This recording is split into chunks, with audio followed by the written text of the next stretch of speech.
好，接下来我们关心到的是科技战。黄仁勋这一回终于是等到这个习近平点头了，中国大陆已经批准了 H200可以做进口。今天会关心这个议题之外，还有就是天数智新亮剑，2028年说它的性能可以超越辉达吗？今天就这些议题，我们会一起来做关心。好，我们看到辉达执行长他换上这个特别的服饰，特别到了中国大陆之后呢，除了出席在分公司的年会之外，大吃各地小吃，买糖葫芦啊，吃火锅等等，来展现平易近人的一面。但同时，他也不断的努力推销他的辉达的产品，他的晶片。因为这2年来，我们可以看到，我们讲了非常多，他在中国大陆的市场已经腰斩了。尤其是他非常担心的就是 H200的晶片。当时中国大陆一度是拒绝放行的，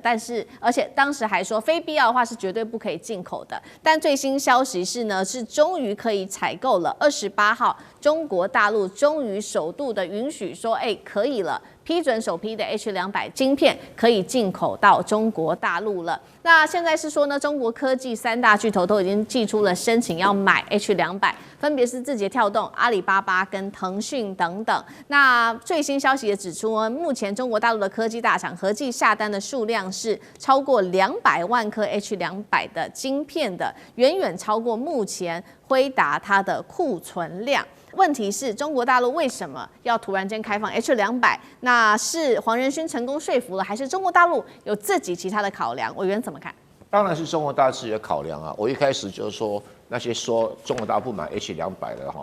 不正确的消息，我说他一定会买，所以他也买了。我的理由在哪里？就是说中国大陆的 AI 的模型的发展速度之快，已经跟美国不相上下了。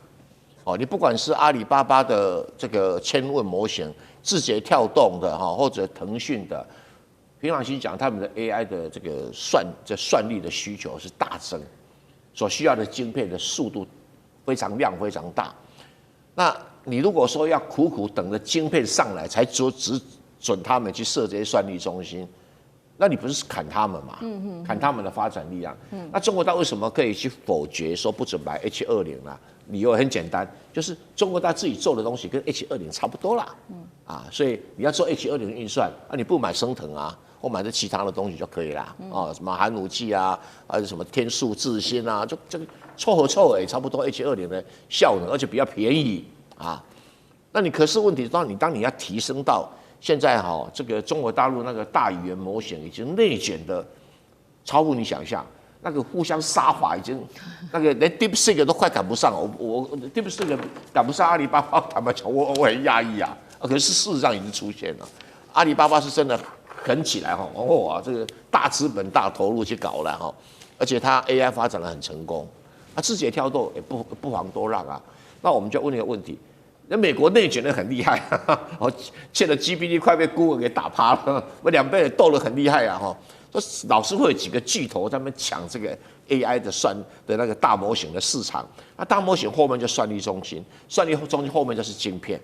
那你如果晶片赶不上来，你使得算力中心的成长缓慢，就使得你大语言模型成长缓慢。那中国大陆的官方一定要去做平衡嘛？那他算一算，我要赶到 H20赶它5年，那我这算力要慢5年吗？当然不行啊。H200 就当然进来了嘛，就让它进来。所以这个是一个理性思考。你看中国大陆官员是全世界最理性的决策者啊，你他一叫不划算，他马上改，那他只要不给你硬刚啊，没有那么笨啊，对，因为他要负责这个产业的发展，他才不会干这种事。我中国大陆最笨的是在金融业而已啊，不是在这个科技业，科技人才都很优秀，科技官员都很优秀啊。那所以准许他们这些大头去买 H200是真的，那一些小单位的你随便国产的买一买就好了，你不需要用那么高档的所以我认为很正常。那你说那个已经下单 H20还不能买啊，所以20给他整一段时间，那个是备胎用的而已啦。那我们再来看这个天数智新我要很客观的讲，中国大陆做 GPU 的技术还远远落后于辉达，还在努力，他们现在只能扮演一种补充的辅助的，就说哎呀，辉达的晶片缺货，我用中国大晶片来挡个几年，来是这种要供。那你说要天数智新，当然它我觉得它有这种愿景理想很好哦，但是也要注意说你的这个技术进程跟人家还是有很大的距离，是哦，不能吹牛啊，不能吹牛哈，因为全世界懂这种科技的人很多，我也只是一点皮毛而已，我都能够做出这个判断了哈。啊，再来就是他现在到为止还做14奈米而已，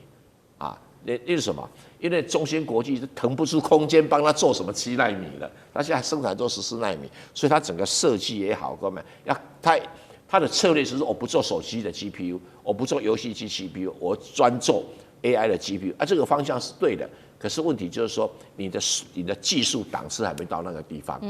所以要取代辉达，还要再接再厉。好，所以中国大陆这一次放行进口 H200其实是有策略性的，除了是说，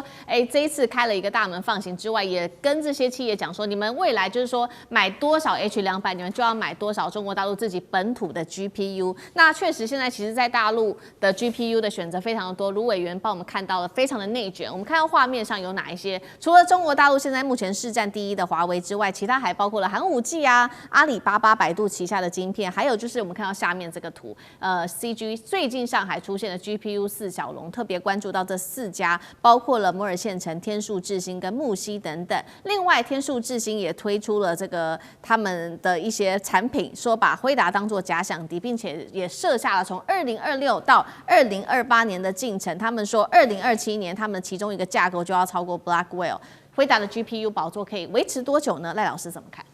我觉得目前来说，他们的估计2026年就今年了啊，他们的自制力啊，大概可以达到80%，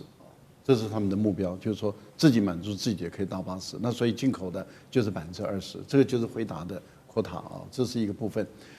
但是我觉得大陆目前的一个策略啊，因为由于它在电动车的成功，它很清楚的知道，先让你战国时代啊，就是百家并起。然后内卷，然后内卷的情形下的时候，每个人都拼了命在做，那拼了命在做，最后啊一定会有异军突起的啊那几家企业，然后再接着开始进入啊这个就从春秋到战国，然后再开始兼并，然后就有些公司就被买走了，然后就一下扩大，最后只留下几家企业。这个就是我觉得大陆目前来说，他们采用的这种战略，大概也是跟车辆的情况是一样。那这个方式在大陆目前，那就是每一个就是想办法要成为最强的一个霸主之一嘛，或是一个大的这个霸权国家。那如果能够成为几雄并争，这个对大陆来讲是一件好事情。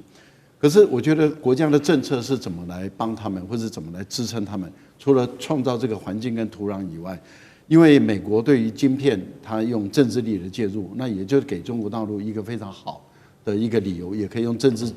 力量来介入了。所以晶片在中国大陆来说，已经不再是市场机制了，也就是不是你国内需要多少，你就可以从国外进口多少。那你美国肯卖，中国大陆还不肯进呢。那换言之，也就是说，那也就是根据需要来看，那也就是我以发展国内为主，然后我的国内的数量能不能供应得上？现在就是您刚刚提到的这个 H200。相类型的等值的产品，中国的数量供应不上，我就让你进来。第二个呢，就是如果你的这个功能性能没有办法达到这么的高，那缺口多少，我给你多少时间，你还没做到，那这个时间里面我可以少部分的进来。所以我觉得变成中美一个是管制出口，一个是管制进口，那就都在 AI 这个领域里面来厮杀。我个人的推断大陆把 AI 视为是国家未来生存发展的重要的产业之一，所以它不可能在这个部分让美国赢中国，所以中国一定会用国家政治的力量，然后至少跟美国并驾齐驱，如果最好就把美国打败。好，这个是在科技上面、晶片上面的发展，但是美国议员还有一个担心的事情，就是说辉达晶片会不会卖给 DeepSeek， 用在未来给解放军使用？那厉将军怎么看？因为中国来讲哈，那时候 DeepSeek 它用这个低成本但是高效率做出来 AI 的这种大数据的模型哈，就引起美国的担忧，怕中国在 AI 方面技术可以跟美国不相上下，甚至于超越美国。所以美国在众议院里面哈有一个委员会叫中国共产党战略竞争特别委员会的这个主席哈，就是穆莫内纳尔这个人哈，他特别提出这方面的顾虑，认为说是如果说是这个辉达将这个晶片卖给 DeepSeek， 会不会 DeepSeek 协助中国军方来发展 AI 技术？可是这方面来讲，辉达特别做出以上的声音哦。辉达讲的我觉得很有道理，他特别怎么讲呢？说是中国自己已经拥有足够的这种本土化的晶片哈。这个本土化晶片当然现在更多了，我们刚刚看到的摩尔线程等等，所以它不需要用到美国的晶片，甚至中国自己还有备用晶片。他觉得这种说法是很荒谬的。那因为如果说是美国军方会使用中国技术，大家认为可不可能？我们也认为说是不可能。